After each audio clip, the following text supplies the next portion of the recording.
Good evening team, good evening friends. Sales and marketing के ऊपर episode को बढ़ाते हुए हम ये आज अपना नया वीडियो अपलोड करने जा रहे हैं। आज दिन भी बहुत बढ़िया है। आज मकर संक्रांति का दिन है, बिहू का दिन है, पोंगल का दिन है। ये एक सिंगल फेस्टिवल है जो डिफरेंट स्टेट्स में मनाया जाता है डिफरेंट नेम से।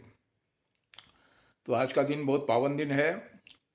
इस दिन में हम अपना एक सेल्स एंड मार्केटिंग से रिलेटेड एक वीडियो अपलोड करने जा रहे हैं। तो जैसा मैं बोल रहा था, देखिए सेल्स एंड मार्केटिंग ये बहुत अच्छा प्रोफेशन है, लेकिन हर प्रोफेशन की तरह इसमें भी डेडिकेशन की ज़रूरत पड़ती है। Involvement, dedication is very important. क्योंकि मेरा पहला वीडियो था कि जिस भी काम में आप हैं उस काम को प्यार कीजिए। खाली सेल्स एंड मार्केटिंग में काम करना है बोल के मत कीजिए। सेल्स एंड मार्केटिंग में अगर आपको मन लगता है, अगर आपको काम अच्छा लगता है, अगर आपको मूव करना, चलना, टहलना अच्छा लगता है, लोगों से मिलना अच्छा लगता है, तभी इस लाइन में आइए। क्योंकि मैं देखता हूँ बहुत से लोग हैं, बहुत से सेल्समैन हैं, वो उसको एज ए वाइट कॉलर काम लेते हैं। टारगेट से कोई मतलब नहीं है, अचीवमेंट से कोई मतलब नहीं है। खाली मार्केट में जाना है, डीए पकाना है, मंथ एंड में सैलरी लेना है। तो मेरे दोस्त, ये आप किसको धोखा दे रहे हैं?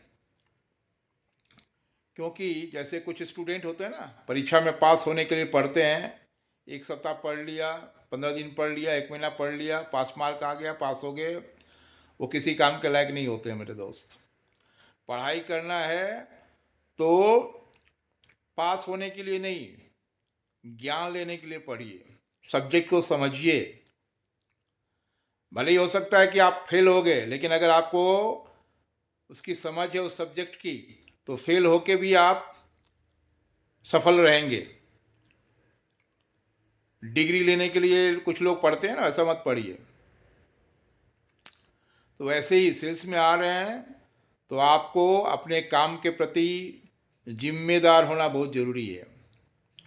You must be accountable, you must be responsible towards your job, you must be dedicated, you must be involved in your work. Involvement is very important, very, very important, with positive attitude. तो मैं देखता हूँ कुछ लोग गए, market में घूम के आ गए, कंपनी कहती है भाई 40 आउटलेट विजिट कीजिए, कम से कम 30 आउटलेट से ऑर्डर लाइए। उनको 40 दुकान विजिट करने में भी तकलीफ होती है। वो गए 20 दुकान से घूम के आ गए, 10 का दुकान से ऑर्डर लेके आ गए, नहीं तो 5 दुकान से ऑर्डर लेके आ गए। तो ऐसे काम मत कीजिए मेरे दोस्त। उस एरिया को विज़िट कीजिए, ईच एंड एवरी आउटलेट को विज़िट कीजिए, दुकानदार से रिलेशन बनाइए, अपना पीआर डेवलप कीजिए, personal relation with the shopkeeper you must develop. तो क्या है कि दुकानदार के ऊपर में छाप छोड़ के आइए। वो बाय नेम आपको जाने।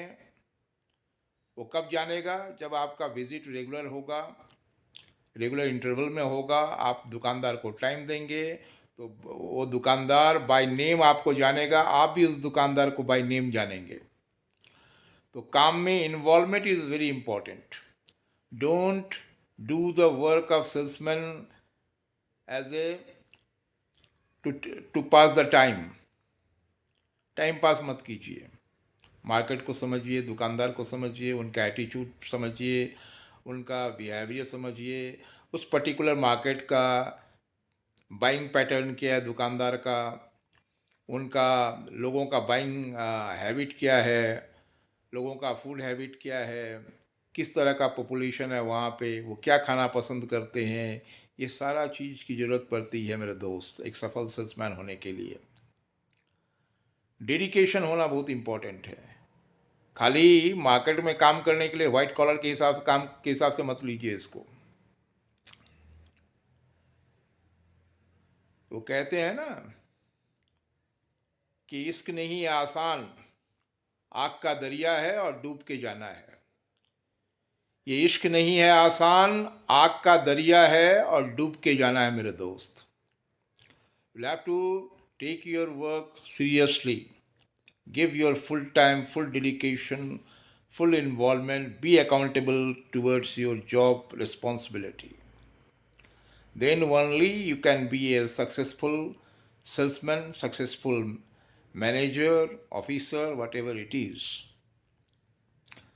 तो आज का दिन था, डेडिकेशन दीजिए। मैं देखता हूँ ना, बहुत सारे सेल्समैन घूमते हैं मार्केट में, वो दूर से ही खड़ा होकर दुकानदार से पूछते हैं कि आपको कुछ चाहिए। अरे भैया, कई कोई कोई तो ऐसे हैं, वो बाइक से उतरते ही नहीं है, बाइक पे चढ़ के ही बात कर लेते हैं कि सर आपको कुछ चाहिए, अपने कंपनी का नाम लेते हुए। अरे भैया, बाइक से उतरिए, दुकानदार को दुआ सलाम कीजिए, उनके पास जाइए, समय दीजिए, बैठिए, दोस्ती कीजिए, हाल समाचार पूछिए। हाँ, वहाँ जो सेल्फ है, सेल्फ में हाथ लगाइए, अपना प्रोडक्ट का स्टॉक देखिए। इतना हड़बड़ी क्या है भाई? समय देना पड़ेगा। और मैं देखता हूँ कि कुछ लोग हैं ना, वो फटाफट कंपनी चेंज करके अपना डिजिग्नेशन बढ़ा लेते हैं, अपना सीटीसी बढ़ा लेते हैं, पैकेज बढ़ा लेते हैं, लेकिन उनको नॉलेज होता नहीं है, और कुछ दिन के बाद उस कंपनी से भी उनको निकाल दिया जाता है। वे कोकोनट ट्री की तरह होते हैं, सुपारी गाछ की तरह होते हैं। आपने देखा है सुपारी का गाछ, बैटल नट ट्री? जब तूफान आता है ना, बीच से ही टूट जाता है वो, क्योंकि उसके स्टेम में कोई दम नहीं होता है, उसका बेस स्ट्रांग नहीं होता है। तो अपना बेस स्ट्रांग कीजिए,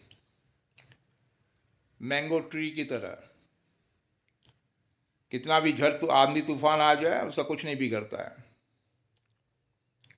तो आपका बेस मजबूत होना बहुत जरूरी है मेरे दोस्त। थैंक यू, धन्यवाद। फिर अगले एपिसोड में।